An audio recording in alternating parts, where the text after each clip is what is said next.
ਸਤਿ ਸ਼੍ਰੀ ਅਕਾਲ। ਸਾਹਿਤਕ ਸਾਥੀ ਚੈਨਲ 'ਤੇ ਆਪ ਜੀ ਦਾ ਸਵਾਗਤ। ਮੈਂ ਹਾਂ ਹਰਮੀਤ ਕੌਰ। ਅੱਜ ਦੀ ਕਲਾਸ ਵਿੱਚ ਅਸੀਂ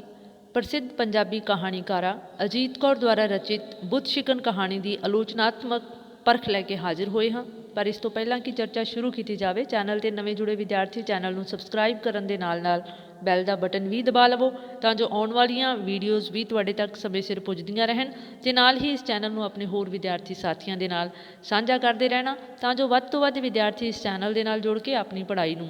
ਸਮੇਂ ਸਿਰ ਅਤੇ ਸੁਚਾਰੂ ਢੰਗ ਦੇ ਨਾਲ ਜਾਰੀ ਰੱਖ ਸਕਣ। ਸੋ ਆਓ ਜੁੜਦੇ ਹਾਂ ਅੱਜ ਦੀ ਕਲਾਸ ਦੇ ਨਾਲ। ਅਜੀਤ ਕੌਰ ਪੰਜਾਬੀ ਕਹਾਣੀ ਦੀ ਇੱਕ ਨਿਵੇਕਲੇ ਸੁਰ ਵਾਲੀ ਕਹਾਣੀਕਾਰਾ ਹੈ, ਜਿਸ ਨੇ ਆਪਣੀਆਂ ਕਹਾਣੀਆਂ ਦੇ ਵਿੱਚ ਔਰਤ ਮਰਦ ਸੰਬੰਧਾਂ ਦੇ ਪਰਸਪਰ ਤਣਾਅ ਨੂੰ ਬੜੀ ਹੀ ਸ਼ਿੱਦਤ ਦੇ ਨਾਲ ਮੂਰਤੀਮਾਨ ਕੀਤਾ ਹੈ। ਅਸਲ ਦੇ ਵਿੱਚ ਸਾਡੇ ਸਮਾਜਿਕ ਸੱਭਿਆਚਾਰਕ ਚੌਗਿਰਦੇ ਵਿੱਚ ਵਿਚਰਦੀ ਹੋਈ ਔਰਤ ਦਾ ਸਮਾਜ ਦੇ ਪ੍ਰਤੀ ਕੀ ਨਜ਼ਰੀਆ ਹੈ ਔਰ ਕਿਸ ਤਰ੍ਹਾਂ ਉਹ ਆਪਣੀ ਸੁਤੰਤਰ ਹੋਂਦ ਸਥਾਪਿਤ ਕਰਕੇ ਸਵੈਮਾਨ ਭਰੀ ਜ਼ਿੰਦਗੀ ਜਿਉਣਾ ਲੋਚਦੀ ਹੈ, ਪਰ ਮਰਦ ਪ੍ਰਧਾਨ ਸਮਾਜ ਉਸ ਦੀ ਜ਼ਿੰਦਗੀ ਦੇ ਵਿੱਚ ਕਿਸ ਤਰ੍ਹਾਂ ਜੋ ਹੈ ਰੋੜੇ ਵਿਛਾਉਂਦਾ ਹੈ। ਅਜਿਹੇ ਜਾਲ ਨੂੰ ਉਸਨੇ ਆਪਣੀ ਸਾਹਿਤ ਰਚਨਾ ਦੇ ਵਿੱਚ ਪੇਸ਼ ਕੀਤਾ ਹੈ, ਕਿਉਂਕਿ ਅਜੀਤ ਕੌਰ ਨੇ ਇਸ ਸਮਾਜ ਦੇ ਵਿੱਚ ਵਿਚਰਦੀ ਹੋਈ ਇਕੱਲੀਕਾਰੀ ਔਰਤ ਦੀ ਸਥਿਤੀ ਨੂੰ ਜੋ ਹੈ ਭੋਗਿਆ ਹੈ। ਸੋ ਉਸ ਦੀਆਂ ਕਹਾਣੀਆਂ ਜੋ ਹਨ ਔਰਤ ਮਨ ਦੀ ਜੋ ਮਾਨਸਿਕਤਾ ਹੈ ਉਸ ਨੂੰ ਉਘਾੜਨ ਦੇ ਵਿੱਚ ਪੂਰੀ ਤਰ੍ਹਾਂ ਸਫਲ ਹੁੰਦੀਆਂ ਹਨ। ਜਿੱਥੋਂ ਤੱਕ ਬੁੱਤ ਸ਼ਿਕਨ ਕਹਾਣੀ ਦੇ ਵਿਸ਼ੇ ਦਾ ਸਵਾਲ ਹੈ, ਇਹ ਕਹਾਣੀ ਬੁੱਤ ਸ਼ਿਕਨ ਕਹਾਣੀ ਦੀ ਮੁੱਖ ਨਾਇਕਾ ਮਿਸਿਸ ਚੌਧਰੀ ਦੇ ਆਲੇ ਦੁਆਲੇ ਘੁੰਮਦੀ ਹੈ, ਜੋ ਕਿ ਇੱਕ ਨਵੀਂ ਪ੍ਰੋਫੈਸਰ ਬਣ ਕੇ ਕਾਲਜ ਦੇ ਵਿੱਚ ਪ੍ਰਵੇਸ਼ ਕਰਦੀ ਹੈ ਔਰ ਉਸ ਦੀ ਚੁੰਬਕੀ ਸ਼ਖਸੀਅਤ ਜੋ ਹੈ ਸਭ ਨੂੰ ਬੜਾ ਪ੍ਰਭਾਵਿਤ ਕਰਦੀ ਹੈ, ਭਾਵੇਂ ਉਹ ਵਿਦਿਆਰਥੀ ਵਰਗ ਹੋਵੇ, ਭਾਵੇਂ ਉਸ ਦੇ ਸਟਾਫ ਦੇ ਸਾਥੀ ਹੋਣ। ਆਪਣੀ ਨਿਵੇਕਲੀ ਸੂਝ-ਬੂਝ ਸਦਕਾ ਜੋ ਹੈ ਉਹ ਵਿਦਿਆਰਥੀਆਂ ਦੇ ਮਨਾਂ 'ਤੇ ਰਾਜ ਕਰਦੀ ਹੈ। ਪੂਰਾ ਕਾਲਜ ਉਸ ਦੀ ਸ਼ਲਾਘਾ ਕਰਦਾ ਹੈ। ਵਿਦਿਆਰਥੀ ਜੋ ਹੈ ਉਸ ਨੂੰ ਬਹੁਤ ਸਤਿਕਾਰ ਦੀ ਨਿਗਾਹ ਦੇ ਨਾਲ ਵੇਖਦੇ ਹਨ, ਕਿਉਂਕਿ ਉਹ ਇੱਕ ਆਦਰਸ਼ ਅਧਿਆਪਕਾ ਹੈ। ਵਿਦਿਆਰਥੀਆਂ ਦੀਆਂ ਹਰ ਤਰ੍ਹਾਂ ਦੀਆਂ ਸਮੱਸਿਆਵਾਂ ਨੂੰ ਸੁਲਝਾਉਣ ਦੇ ਵਿੱਚ ਆਪਣਾ ਵਕਤ ਬਿਤਾਉਂਦੀ ਹੈ ਔਰ ਖਾਲੀ ਪੀਰੀਅਡ ਦੇ ਵਿੱਚ ਸਟਾਫ ਰੂਮ ਦੇ ਵਿੱਚ ਬਹਿ ਕੇ ਕਿਸੇ ਪੁਸਤਕ ਨੂੰ ਪੜ੍ਹਨ ਜਾਂ ਅਖਬਾਰ ਪੜ੍ਹਨ ਦੇ ਵਿੱਚ ਆਪਣੇ ਆਪ ਨੂੰ ਰੁਝਾਈ ਰੱਖਦੀ ਹੈ ਔਰ ਬਾਕੀ ਸਟਾਫ ਦੇ ਸਾਥੀਆਂ ਦੀਆਂ ਬੇਕਿਸਮ ਦੀਆਂ ਬੇਮਤਲਬ ਦੀਆਂ ਜੋ ਚੁਗਲੀਆਂ ਹਨ, ਜੋ ਨਿੰਦਾ ਹੈ ਜਾਂ ਈਰਖਾਬਾਜ਼ੀ ਹੈ ਜਾਂ ਧੜੇਬਾਜ਼ੀ ਹੈ, ਉਹਦੇ ਵਿੱਚ ਕੋਈ ਦਿਲਚਸਪੀ ਨਹੀਂ ਰੱਖਦੀ। ਸਾਰਾ ਹੀ ਸਟਾਫ, ਭਾਵੇਂ ਉਹ ਔਰਤ ਸਟਾਫ ਹੈ ਜਾਂ ਮਰਦ ਸਟਾਫ, ਉਹ ਉਸ ਨੂੰ ਆਪਣੇ ਗਰੁੱਪ ਵਿੱਚ ਸ਼ਾਮਿਲ ਕਰਨ ਦੀਆਂ ਕੋਸ਼ਿਸ਼ਾਂ ਕਰਦੇ ਹਨ, ਉਸ ਦੀ ਸਾਹਮਣੇ ਉਸ ਦੀ ਪ੍ਰਸ਼ੰਸਾ ਕਰਕੇ ਉਸ ਦਾ ਦਿਲ ਜਿੱਤਣਾ ਚਾਹੁੰਦੇ ਹਨ। ਪਰ ਜਦੋਂ ਉਹ ਉਹਨਾਂ ਸਾਰਿਆਂ ਤੋਂ ਬੇਨਿਆਜ਼ ਰਹਿੰਦੀ ਹੈ, ਹਾਲਾਂਕਿ ਇਹ ਉਸ ਦਾ ਸੁਭਾਅ ਹੈ, ਉਸ ਨੂੰ ਉਹਨਾਂ ਦੇ ਪ੍ਰਤੀ ਕੋਈ ਕਿਸੇ ਤਰ੍ਹਾਂ ਦੀ ਜੋ ਹੈ ਦਵੈਤ ਨਹੀਂ ਹੈ, ਕੋਈ ਈਰਖਾ ਨਹੀਂ ਹੈ, ਪਰ ਬਾਕੀ ਸਾਰਾ ਹੀ ਸਟਾਫ ਉਸ ਦੇ ਇਸ ਨਿਵੇਕਲੇਪਨ ਨੂੰ ਜੋ ਹੈ ਤੋਂ ਇੰਨਾ ਪ੍ਰਭਾਵਿਤ ਹੁੰਦਾ ਹੈ ਕਿ ਉਸ ਨੂੰ ਆਪਣੇ ਵਿੱਚ ਸ਼ਾਮਿਲ ਕਰਨਾ ਚਾਹੁੰਦਾ ਹੈ। ਪਰ ਜਦੋਂ ਉਹਨਾਂ ਵਿੱਚ ਸ਼ਾਮਿਲ ਨਹੀਂ ਹੁੰਦੀ ਤਾਂ ਸਾਰੇ ਹੀ ਉਸ ਦੇ ਖਿਲਾਫ ਇੱਕ ਸਾਂਝਾ ਮੋਰਚਾ ਖੜ੍ਹਾ ਕਰ ਲੈਂਦੇ ਹਨ, ਉਸ ਨੂੰ ਨਫ਼ਰਤ ਕਰਦੇ ਹਨ, ਉਸ ਨੂੰ ਜੋ ਹੈ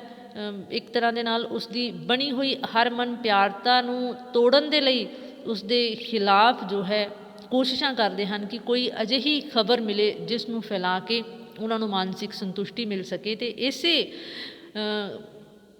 ਕਰਮ ਦੇ ਅਧੀਨ ਇੱਕ ਦਿਨ ਮਿਸਿਸ ਓਬਰਾਏ ਜੋ ਹੈ ਮਿਸਿਸ ਚੌਧਰੀ ਦੇ ਬਾਰੇ ਇਹ ਖਬਰ ਲੈ ਕੇ ਆਉਂਦੀ ਹੈ ਕਿ ਮਿਸਿਸ ਚੌਧਰੀ ਇੱਕ ਤਲਾਕਸ਼ੁਦਾ ਔਰਤ ਹੈ ਔਰ ਉਸ ਦਾ ਇੱਕ ਬੱਚਾ ਵੀ ਹੈ, ਉਸ ਦੇ ਪਤੀ ਨੇ ਉਸ ਨੂੰ ਛੱਡਿਆ ਹੋਇਆ ਹੈ। ਇਹ ਗੱਲ ਜੋ ਹੈ ਸਾਰੇ ਕਾਲਜ ਦੇ ਸਟਾਫ ਰੂਮ ਦੇ ਸਾਥੀਆਂ ਦੇ ਵਿੱਚ ਇੰਨੀ ਦਿਲਚਸਪੀ ਦੇ ਨਾਲ ਉਹ ਸੁਣਾਉਂਦੀ ਹੈ ਕਿ ਸਾਰਿਆਂ ਦੀਆਂ ਅੱਖਾਂ ਦੇ ਵਿੱਚ ਚਮਕ ਹੈ। ਸਭ ਨੂੰ ਲੱਗਦਾ ਹੈ ਕਿ ਅੱਜ ਤੱਕ ਜੋ ਇੱਕ ਚੁੰਬਕੀ ਸ਼ਖਸੀਅਤ ਸੀ, ਜਿਸ ਨੂੰ ਉਹ ਹੱਥ ਲਾ ਕੇ ਵੇਖਣਾ ਚਾਹੁੰਦੇ ਸਨ, ਜਿਸ ਨੂੰ ਦੇ ਕਰੀਬ ਹੋਣਾ ਚਾਹੁੰਦੇ ਸਨ, ਪਰ ਅੱਜ ਉਹਨਾਂ ਨੂੰ ਲੱਗਦਾ ਹੈ ਕਿ ਉਹ ਇੱਕ ਅਜਿਹੀ ਮੂਰਤੀ ਹੈ ਜਿਸ ਨੂੰ ਤੋੜਿਆ ਜਾ ਸਕਦਾ ਹੈ, ਮਧੋਲਿਆ ਜਾ ਸਕਦਾ ਹੈ ਔਰ ਆਪਣੇ ਪੈਰਾਂ ਦੇ ਵਿੱਚ ਰੋਲਿਆ ਜਾ ਸਕਦਾ ਹੈ। ਸੋ ਇਸ ਤਰ੍ਹਾਂ ਅਜੀਤ ਕੌਰ ਨੇ ਇਸ ਕਹਾਣੀ ਦੇ ਵਿੱਚ ਇੱਕ ਮਹਾਨਗਰ ਦੇ ਵਿੱਦਿਅਕ ਅਦਾਰੇ ਵਿੱਚ ਕੰਮ ਕਰਨ ਵਾਲੇ ਉਹਨਾਂ ਵਿਦਵਾਨ ਅਧਿਆਪਕਾਂ ਦੀ ਫਿਤਰਤ ਨੂੰ ਉਘਾੜਿਆ ਹੈ ਕਿ ਜਿਹੜੇ ਆਪਣੇ ਸਾਥੀਆਂ ਨੂੰ ਮਾਨਸਿਕ ਤੌਰ 'ਤੇ ਪਰੇਸ਼ਾਨ ਕਰਨ ਦੇ ਵਿੱਚ ਕਿਸ ਤਰ੍ਹਾਂ ਦੀਆਂ ਕੋਝੀਆਂ ਚਾਲਾਂ ਚੱਲਦੇ ਹਨ। ਜਿੱਥੋਂ ਤੱਕ ਇਸ ਕਹਾਣੀ ਦੇ ਪਲਾਟ ਜਾਂ ਗੋਂਦ ਦਾ ਸੰਬੰਧ ਹੈ, इस कहानी का प्लाट जो है बेहद इकहरा प्रभावशाली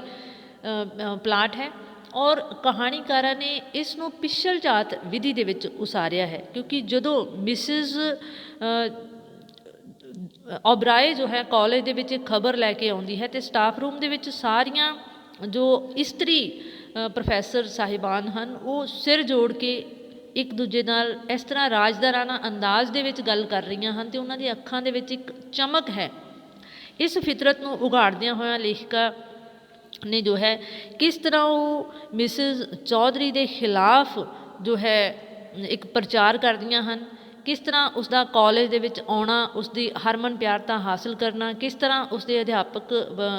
प्रोफैसर साहिबान साथियों का उसके विरोध दे विच खड़ा होना, उसकी इमेज नूं खराब करन दीयां कोशिशां करनियां ते इन्हां लड़ियां नूं लेखिका ने बड़े ही सुचज्जे ढंग दे नाल बीड़िया है, गुंदविया है कि इस कहानी का प्लाट जो है वो एक सफल प्लाट बन के पाठकां नूं अपने नाल जोड़न दे विच उन्हां दी जो है रुचि नूं निरंतर बनाए रखन दे विच कारगर साबित हुंदा है। जिथों तक इस कहानी के उद्देश का संबंध है, इस दे विच लेखिका ने बहुत सारे उद्देश जिहड़े हन इक्को तीर दे नाल भाव कई निशाने साध लए हन। नंबर एक तां लेखिका ने यह स्पष्ट करन दा यतन कीता है कि साडे समाज दे विच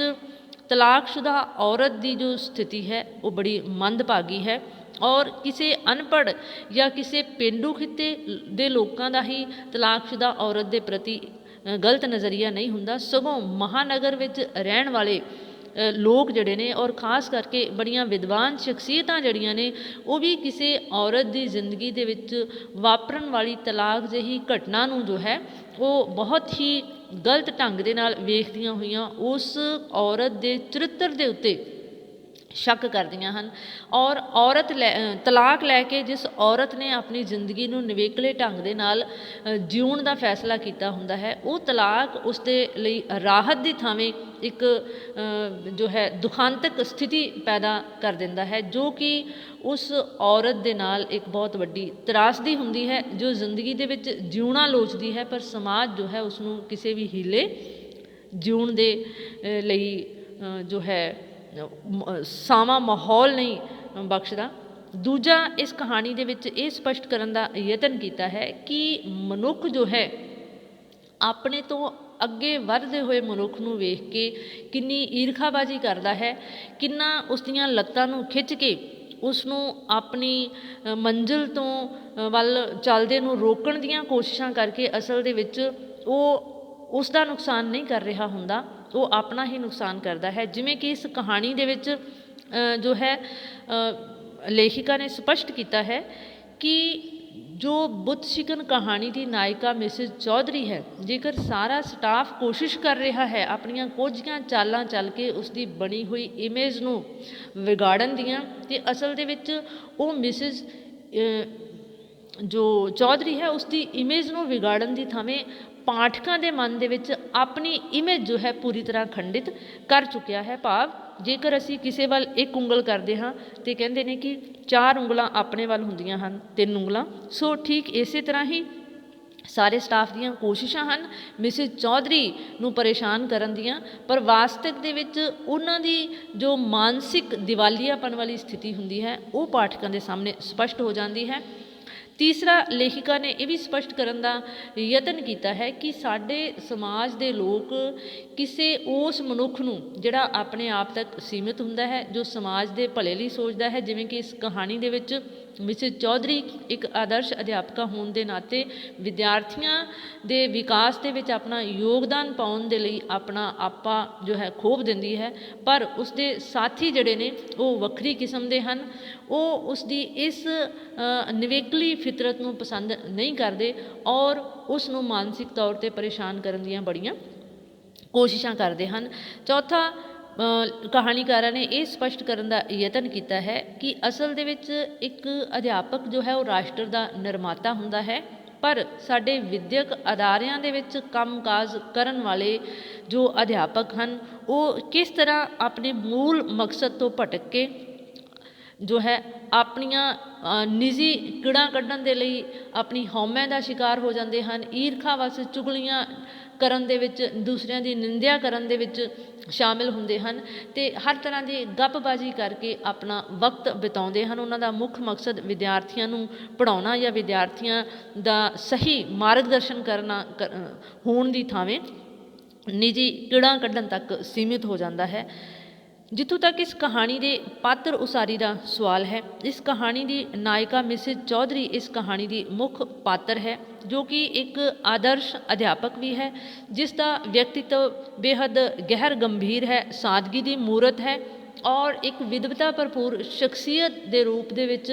ਸਾਰੇ ਕਾਲਜ ਦੇ ਵਿਦਿਆਰਥੀਆਂ ਦੇ ਵਿੱਚ ਵੀ ਉਹ ਹਰਮਨ ਪਿਆਰੀ ਹੈ ਔਰ ਇਸੇ ਖਿੱਚ ਸਦਕਾ ਹੀ ਉਸਦੇ ਸਟਾਫ ਦੇ ਸਾਥੀ ਵੀ ਉਸ ਨੂੰ ਈਰਖਾ ਕਰਦੇ ਹਨ। ਪਰ ਪਾਠਕਾਂ ਦੀਆਂ ਨਜ਼ਰਾਂ ਦੇ ਵਿੱਚ ਉਸ ਦਾ ਸਤਿਕਾਰ ਨਿਰੰਤਰ ਹੋਰ ਵੱਧ ਜਾਂਦਾ ਹੈ। ਜਿੱਥੋਂ ਤੱਕ ਇਸ ਕਹਾਣੀ ਦੇ ਵਿੱਚ ਜੋ ਬਾਕੀ ਸਟਾਫ ਰੂਮ ਦੇ ਵਿੱਚ ਔਰਤ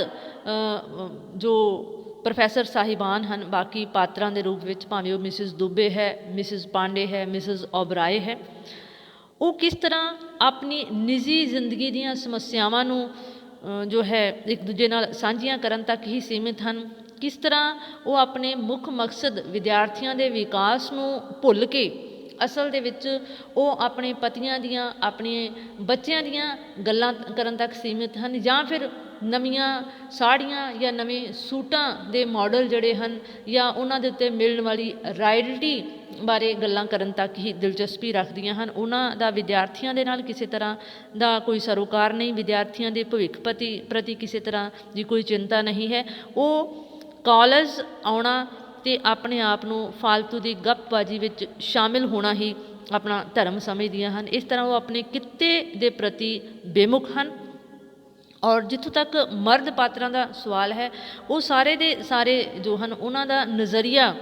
ਵੀ ਬਹੁਤ ਹੀ ਨਾਪੱਖੀ ਹੈ। ਕਿਸ ਤਰ੍ਹਾਂ ਮਿਸਿਜ਼ ਚੌਧਰੀ ਦੇ ਤਲਾਕਸ਼ੁਦਾ ਹੋਣ ਦੀ ਖਬਰ ਸੁਣ ਕੇ ਕੋਈ ਮਿਸਿਜ਼ ਚੌਧਰੀ ਨੂੰ ਚਾਹ ਆਫਰ ਕਰ ਰਿਹਾ ਹੈ ਅਤੇ ਕੋਈ ਉਸ ਨੂੰ ਸਿਨੇਮੇ ਜਾਣ ਦੀਆਂ ਪ੍ਰਪੋਜ਼ਲਾਂ ਦੇ ਰਿਹਾ ਹੈ, ਔਰ ਸਾਰੀਆਂ ਦੀਆਂ ਅੱਖਾਂ ਦੇ ਵਿੱਚ ਕਿਸ ਤਰ੍ਹਾਂ ਸੰਕੇਤਕ ਢੰਗ ਦੇ ਨਾਲ ਜੋ ਹੈ ਉਸ ਦੇ ਪ੍ਰਤੀ ਬਿਲਕੁਲ ਨਾਪੱਖੀ ਨਜ਼ਰੀਆ ਲੇਖਿਕਾ ਨੇ ਪੇਸ਼ ਕੀਤਾ ਹੈ। ਇਸ ਤੋਂ ਜੋ ਹੈ ਸਿੱਧ ਹੁੰਦਾ ਹੈ ਕਿ ਪਾਤਰ ਉਸਾਰੀ ਦੇ ਪੱਖੋਂ ਲੇਖਿਕਾ ਜੋ ਹੈ ਸਾਰੇ ਪਾਤਰਾਂ ਦਾ ਮਾਨਸਿਕ ਵਿਸ਼ਲੇਸ਼ਣ ਕਰਨ ਦੇ ਵਿੱਚ ਪੂਰੀ ਤਰ੍ਹਾਂ ਸਫਲ ਰਹੀ ਹੈ, ਔਰ ਇਹ ਵਿਸ਼ਲੇਸ਼ਣ ਜੋ ਹੈ ਯਥਾਰਥਕ ਵੀ ਹੈ, ਕੁਦਰਤੀ ਵੀ ਹੈ, ਸਾਡੇ ਵਿੱਦਿਅਕ ਅਦਾਰਿਆਂ ਦੀ ਸਥਿਤੀ ਦੇ ਉੱਤੇ ਜੋ ਹੈ ਪਰਦਾ ਹਟਾਉਂਦਿਆਂ ਹੋਇਆਂ ਪਾਠਕ ਦੇ ਮਨ ਦੇ ਵਿੱਚ ਉਹਨਾਂ ਦੇ ਪ੍ਰਤੀ ਤਿਰਸਕਾਰ ਦੇ ਭਾਵ ਪੈਦਾ ਕਰਦਾ ਹੈ। ਔਰ ਮਿਸਿਜ਼ ਚੌਧਰੀ ਦੇ ਪ੍ਰਤੀ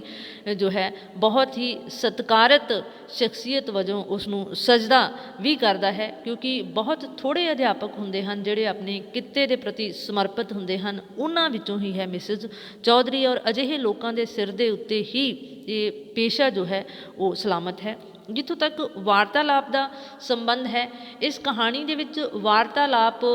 ਜਿੰਨੇ ਵੀ ਹੋਏ ਹਨ ਬੜੇ ਢੁਕਵੇਂ ਹਨ, ਸਟੀਕ ਹਨ, ਰਸ ਭਰੇ ਹਨ, ਚੁਸਤ ਅਤੇ ਪਾਤਰਾਂ ਦੇ ਸੁਭਾਅ ਨੂੰ ਪੇਸ਼ ਕਰਨ ਵਾਲੇ ਵਾਰਤਾਲਾਪ ਹਨ, ਕਿਉਂਕਿ ਵਾਰਤਾਲਾਪ ਹੈ ਹੀ ਇੱਕ ਅਜਿਹੀ ਕੜੀ ਜੋ ਕਹਾਣੀ ਨੂੰ ਅੱਗੇ ਤੋਰਦੀ ਹੈ। ਸੋ ਕਹਾਣੀ ਨੂੰ ਅੱਗੇ ਤੋਰ ਦੇ ਵਿੱਚ ਇਸ ਕਹਾਣੀ ਦੇ ਸਾਰੇ ਪਾਤਰਾਂ ਨੇ ਆਪਣਾ ਨਿਵੇਕਲਾ ਯੋਗਦਾਨ ਪਾਇਆ ਹੈ, ਜੋ ਉਹਨਾਂ ਦੇ ਚਰਿੱਤਰਾਂ ਨੂੰ ਉਘਾੜਨ ਦੇ ਵਿੱਚ ਪੂਰੀ ਤਰ੍ਹਾਂ ਅਹਿਮ ਭੂਮਿਕਾ ਨਿਭਾਉਂਦੇ ਹਨ। ਜਿੱਥੋਂ ਤੱਕ ਵਾਤਾਵਰਨ ਦਾ ਸੰਬੰਧ ਹੈ, ਇਸ ਕਹਾਣੀ ਦੇ ਵਿੱਚ ਮਹਾਨਗਰ ਦੇ ਇੱਕ ਕਾਲਜ ਦੇ ਵਾਤਾਵਰਨ, ਖਾਸ ਕਰਕੇ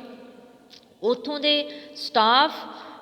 ਜੋ ਹੈ ਉਹ ਕਿਸ ਤਰ੍ਹਾਂ ਆਪਣੀਆਂ ਨਿੱਜੀ ਕਿੜਾਂ ਕੱਢਣ ਦੇ ਲਈ ਕਿਸੇ ਨੂੰ ਨਫ਼ਰਤ ਕਰ ਸਕਦਾ ਹੈ, ਈਰਖਾਬਾਜ਼ੀ ਕਰ ਸਕਦਾ ਹੈ, ਕਿਸੇ ਦੇ ਖਿਲਾਫ ਝੂਠੀਆਂ ਖਬਰਾਂ ਜੋ ਹਨ ਸ਼ੋਸ਼ੇ ਦੇ ਵਾਂਗ ਫੈਲਾ ਕੇ ਕਿਸੇ ਦੀ ਨਿੰਦਾ ਚੁਗਲੀ ਕਰਕੇ ਕਿਸੇ ਦਾ ਚਰਿੱਤਰ ਹਨਨ ਕਰਨ ਤੱਕ ਸੀਮਿਤ ਰਹਿੰਦਾ ਹੈ, ਔਰ ਜਿਸ ਦੇ ਨਾਲ ਇਸ ਕਹਾਣੀ ਦੇ ਵਿੱਚ ਬੜੀ ਹੀ ਇੱਕ ਤਰ੍ਹਾਂ ਦੇ ਨਾਲ ਸਜੀਵਤਾ ਪੈਦਾ ਹੋ ਗਈ ਹੈ। ਸੋ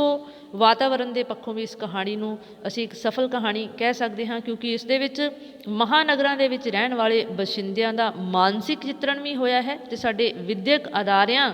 ਦੇ ਮਾਹੌਲ ਨੂੰ ਵੀ ਚਿੱਤਰਿਆ ਗਿਆ ਹੈ। ਜਿੱਥੋਂ ਤੱਕ ਭਾਸ਼ਾ ਸ਼ੈਲੀ ਦਾ ਸੰਬੰਧ ਹੈ, ਕੁਦਰਤੀ ਗੱਲ ਹੈ ਕਿ ਇਸ ਦੀ ਭਾਸ਼ਾ ਸ਼ੈਲੀ ਜੋ ਹੈ ਉਹ ਨਾਟਕੀ ਢੰਗ ਦੀ ਹੈ, ਕਿਉਂਕਿ ਇਸ ਦੇ ਵਿੱਚ ਸਾਰਾ ਪੜ੍ਹਿਆ ਲਿਖਿਆ ਜੋ ਭਾਵੇਂ ਉਹ ਸਟਾਫ ਹੈ, ਵਿਦਿਆਰਥੀ ਹਨ, ਸੋ ਉਹਨਾਂ ਦੀ ਜੋ ਭਾਸ਼ਾ ਹੈ ਉਹ ਪੰਜਾਬੀ ਦੇ ਨਾਲ ਨਾਲ ਅੰਗਰੇਜ਼ੀ, ਹਿੰਦੀ, ਉਰਦੂ ਦੇ ਸ਼ਬਦਾਂ ਦਾ ਵੀ ਮਿਲਗੋਬਾ ਹੈ ਇਸ ਦੇ ਵਿੱਚ। ਜਿਵੇਂ ਕਿ ਪੈਡਸਟਲ ਸ਼ਬਦ ਜੋ ਹੈ ਉਹ ਅੰਗਰੇਜ਼ੀ ਦਾ ਹੈ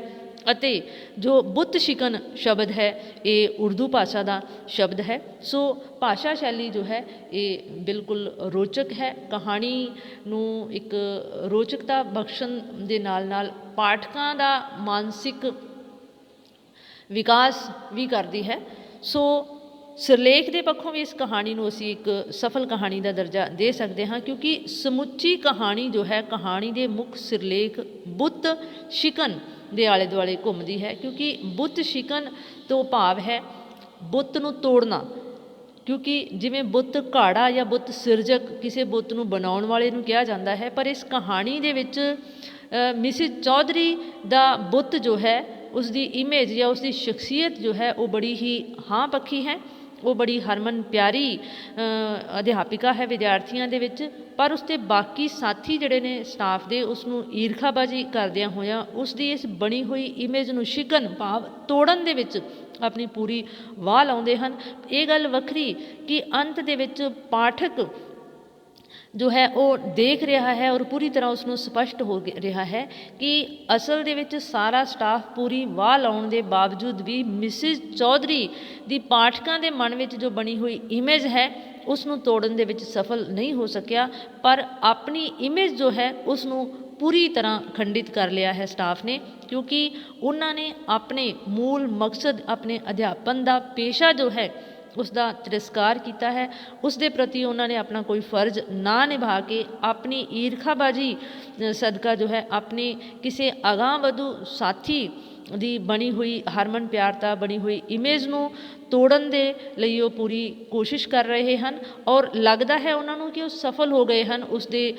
ਤਲਾਕਸ਼ੁਦਾ ਹੋਣ ਦੀ ਖਬਰ ਨੂੰ ਹਾਸਲ ਕਰਕੇ, ਪਰ ਵਾਸਤਵ ਦੇ ਵਿੱਚ ਉਹ ਪੂਰੀ ਤਰ੍ਹਾਂ ਅਸਫਲ ਰਹੇ ਹਨ, ਕਿਉਂਕਿ ਉਹ ਮਿਸਿਜ਼ ਚੌਧਰੀ ਦੀ ਇਮੇਜ ਨੂੰ ਖੰਡਿਤ ਨਹੀਂ ਕਰ ਸਕੇ, ਸਗੋਂ ਆਪਣੀ ਇਮੇਜ ਜੋ ਹੈ ਉਹ ਪਾਠਕਾਂ ਦੇ ਦਿਲਾਂ ਦੇ ਵਿੱਚ ਪੂਰੀ ਤਰ੍ਹਾਂ ਉਹਨਾਂ ਨੇ ਤੋੜ ਲਈ ਹੈ। ਸੋ ਸਿਰਲੇਖ ਪੱਖੋਂ ਇਸ ਕਹਾਣੀ ਨੂੰ ਅਸੀਂ ਇੱਕ ਸਫਲ ਕਹਾਣੀ ਕਹਿ ਸਕਦੇ ਹਾਂ, ਕਿਉਂਕਿ ਸਾਰੀ ਕਹਾਣੀ, ਇਸ ਕਹਾਣੀ ਦੀ ਮੁੱਖ ਨਾਇਕਾ ਬੁੱਤ ਸ਼ਿਕਨ ਹੈ। ਬੁੱਤ ਸ਼ਿਕਨ ਜਿਸ ਦੇ ਬੁੱਤ ਨੂੰ ਤੋੜਨ ਦੀਆਂ ਸਟਾਫ ਵੱਲੋਂ ਕੋਸ਼ਿਸ਼ਾਂ ਕੀਤੀਆਂ ਗਈਆਂ ਹਨ ਉਸ ਦੇ ਆਲੇ ਦੁਆਲੇ ਘੁੰਮਦੀ ਹੈ। ਸੋ ਬੁੱਤ ਸ਼ਿਕਨ ਸਿਰਲੇਖ ਜੋ ਹੈ ਬੇਹੱਦ ਢੁਕਵਾਂ ਹੈ, ਫੱਬਵਾਂ ਹੈ, ਵਿਸ਼ੇ ਦੇ ਨਾਲ ਸਿੱਧਾ ਸੰਬੰਧਿਤ ਹੈ ਔਰ ਅਰਥ ਭਰਪੂਰ ਹੈ। ਜਿੱਥੋਂ ਤੱਕ ਇਸ ਕਹਾਣੀ ਦੇ ਬਾਰੇ ਸਮੁੱਚੇ ਰੂਪ ਦੇ ਵਿੱਚ ਸਿੱਟੇ ਵਜੋਂ ਕਹਿਣ ਦਾ ਸਵਾਲ ਹੈ, ਇਹ ਕਹਾਣੀ ਇੱਕ ਬੇਹੱਦ ਸਫਲ ਕਹਾਣੀ ਹੈ ਜੋ ਸਾਡੇ ਸਮਾਜਿਕ ਚੌਗਿਰਦੇ ਦੇ ਵਿੱਚ ਜੋ ਵਿਦਿਅਕ ਅਦਾਰਿਆਂ ਦੇ ਮਾਹੌਲ ਕਰਨ ਨੂੰ ਜੋ ਹੈ ਪ੍ਰਤੀਬਿੰਬਿਤ ਕਰਨ ਦੇ ਵਿੱਚ ਪੂਰੀ ਤਰ੍ਹਾਂ ਕਹਾਣੀਕਾਰਾ ਸਫਲ ਰਹੀ ਹੈ। ਔਰ ਇਸ ਕਹਾਣੀ ਦਾ ਜੋ ਹੈ ਵਿਸ਼ੇ ਪੱਧਰ ਤੋਂ ਹੀ ਨਹੀਂ ਸਗੋਂ ਸੰਚਾਰ ਮਾਡਲ ਦੀ ਪੱਖੋਂ ਵੀ ਜੋ ਹੈ ਆਪਣਾ ਨਿਵੇਕਲਾ ਇੱਕ ਮੁਹਾਂਦਰਾ, ਇੱਕ ਨਿਵੇਕਲਾ ਸਵਰੂਪ ਜੋ ਹੈ ਪਾਠਕਾਂ ਦੇ ਦਿਲਾਂ ਦੇ ਵਿੱਚ ਛਾਪ ਪਾਉਣ ਦੇ ਵਿੱਚ ਕਹਾਣੀਕਾਰਾ ਪੂਰੀ ਤਰ੍ਹਾਂ ਸਫਲ ਰਹੀ ਹੈ। ਸੋ ਸਮੁੱਚੇ ਰੂਪ ਦੇ ਵਿੱਚ ਅਜੀਤ ਕੌਰ ਦੁਆਰਾ ਰਚਿਤ ਬੁੱਤ ਸ਼ਿਕਨ ਕਹਾਣੀ ਨੂੰ ਇੱਕ ਸਫਲ ਕਹਾਣੀ ਦਾ ਦਰਜਾ ਦਿੱਤਾ ਜਾ ਸਕਦਾ ਹੈ। ਉਮੀਦ ਹੈ ਵਿਦਿਆਰਥੀਆਂ ਦੇ ਲਈ ਅੱਜ ਦਾ ਇਹ ਲੈਕਚਰ ਕਾਫੀ ਲਾਹੇਵੰਦ ਸਾਬਿਤ ਹੋਇਆ ਹੋਵੇਗਾ। ਸੋ ਜੋ ਇਸ ਚੈਨਲ ਨੂੰ ਪਹਿਲੀ ਵਾਰ ਵੇਖ ਰਹੇ ਹਨ, ਜੋ ਇਸ ਚੈਨਲ ਨੂੰ ਸਬਸਕ੍ਰਾਈਬ ਜ਼ਰੂਰ ਕਰ ਲੈਣ ਤਾਂ ਜੋ ਆਉਣ ਵਾਲੀਆਂ ਵੀਡੀਓਜ਼ ਵੀ ਤੁਹਾਡੇ ਤੱਕ ਸਮੇਂ ਸਿਰ ਪੁੱਜਦੀਆਂ ਰਹਿਣ। ਮਿਲਾਂਗੇ ਕਿਸੇ ਅਗਲੇ ਵੀਡੀਓ ਦੇ ਵਿੱਚ ਅਗਲੀ ਕਹਾਣੀ ਲੈ ਕੇ, ਤਦ ਤੱਕ ਲਈ ਇਜਾਜ਼ਤ। ਧੰਨਵਾਦ।